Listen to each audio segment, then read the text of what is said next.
A wealthy man and his son loved to collect rare works of art. They had everything in their collection. From Picasso to Raphael. They would often sit together and admire the great works of art.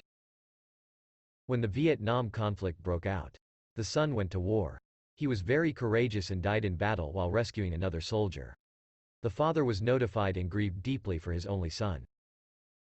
About a month later, just before Christmas, there was a knock at the door. A young man stood at the door with a large package in his hands. He said, "Sir, you don't know me, but I am the soldier for whom your son gave his life.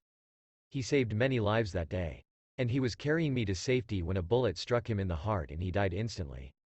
He often talked about you and your love for art." The young man held out his package. "I know this isn't much. I'm not really a great artist. But I think your son would have wanted you to have this." The father opened the package. It was a portrait of his son, painted by the young man. He stared in awe at the way the soldier had captured the personality of his son in the painting.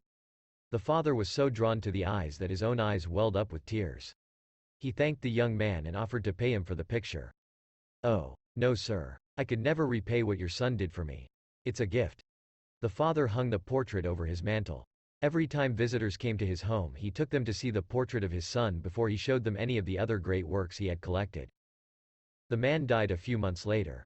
There was to be a great auction of his paintings. Many influential people gathered, excited over seeing the great paintings and having an opportunity to purchase one for their collection. On the platform sat the painting of the son. The auctioneer pounded his gavel. "We will start the bidding with this picture of the son. Who will bid for this picture?"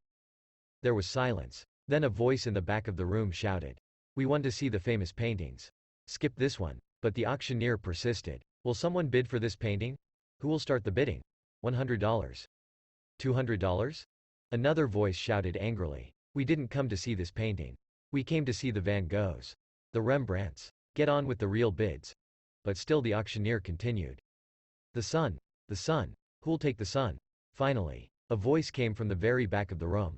It was the longtime gardener of the man and his son. "I'll give $10 for the painting." Being a poor man, it was all he could afford. "We have $10. Who will bid $20? Give it to him for $10. Let's see the masters. $10 is the bid. Won't someone bid $20? The crowd was becoming angry. They didn't want the picture of the son. They wanted the more worthy investments for their collections. The auctioneer pounded the gavel. Going once, twice. Sold for $10. A man sitting on the second row shouted. "Now let's get on with the collection." The auctioneer laid down his gavel. "I'm sorry. The auction is over." "What about the paintings?" "I am sorry. When I was called to conduct this auction, I was told of a secret stipulation in the will. I was not allowed to reveal that stipulation until this time. Only the painting of the son would be auctioned. Whoever bought that painting would inherit the entire estate, including the paintings. The man who took the son gets everything. God gave his son 2,000 years ago to die on a cruel cross." Much like the auctioneer, his message today is, the son. The son. Who'll take the son? Because you see, whoever takes the son gets everything.